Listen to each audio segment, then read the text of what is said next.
Бекирска. Родена през 1987 година и израснала в град Сидней, където под ръководството на тогавашния председател на читалището Велко Тучев и нейната майка, Павлина Бекирска, започва да се занимава с музика още в ранна възраст. Печели популярния конкурс в град Съединение за певци, който се организираше в читалището, както и повторното му юбилейно издание. Изнасяла е концерти заедно с другите участници и ръководители в цялата община. Боряна свири на пиано и пее от 7 годишна, а на 10 се връква в звуците на виолата. Въпреки късния старт, виолата очевидно се отдава и тя показва завиден напредък, завършва музикалното си образование и активно участва в майсторски класове на световно известни имена като професор Волфганг Клос, Аврил Витиян и Даниела Иванова, единствената българка в Виенската филхармония и лауреат на международния конкурс Надежди, таланти, майстори Добрич. По същото време Боряна е известна и като модел, но въпреки многобройните ангажименти и участието си в супермодел на България, тя осъзнава, че нейното истинско призвание е музиката и се присъединява към хипнотика. От кратката й кариера като модел и остава стремежът да поддържа перфектна фигура с любимите спортове, бокс в залата на Тервел Полев и плуване. Боряна е концертирала с различни оркестри в България и Германия и като солист с оркестър, известен немски оркестър, записвала е Зимо Папазов и Бриама, както и филмова музика с оркестър СИР 309 за филм на Андрея Мориконе. Орисани с чар, нежност, неподражаем стил, хипноти печелят любовта на вярната си публика, която им дава статут на една от най-успешните и популярни сродни формации у нас. Основана през 2007 година от Мария Новеева, Хипнотик обединява света на класиката и поп-културата в едно изключително музикално преживяване без аналог в България.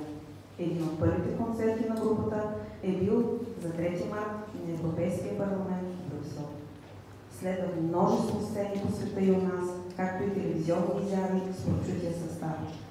Със свой уникален талант и музикален опит, Боряна е неразделна част от състава, добавяйки своя принос към техния успех и популярност.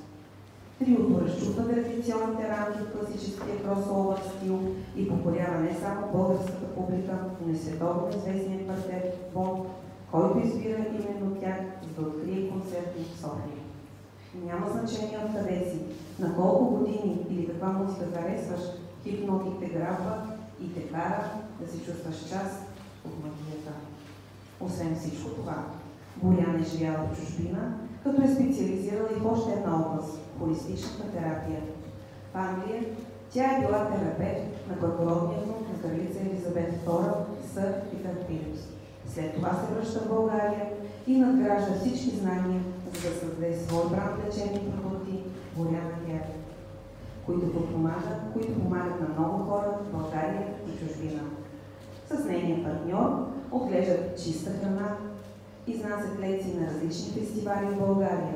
Тяхната мисия е да възстановят почвите и да се справят с минералните дефицити, за да има какво да завещаят на бъдещите поколения.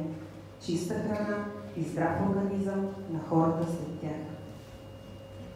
Заради своята творческа кариера и създаването на нов стандарт в отношението към света и по предложение на председателя на Общински съвет Съединение, Общински съвет Съединение с решение номер 71, взето с протокол номер 7 от 30 юли 2024 година, удостоява с отличие почетен знак на Община Съединение на Боряна Бекирска за значими достижения в областта на културата,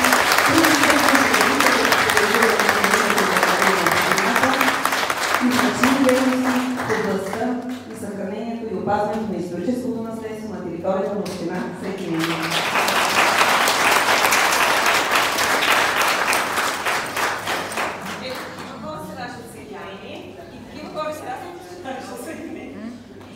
Много ви благодаря. Първо честит празник на всички. Благодаря на Община Съединение за признанието, което ни дадоха. Благодаря на всички учители и културни дейци в Община Съединение.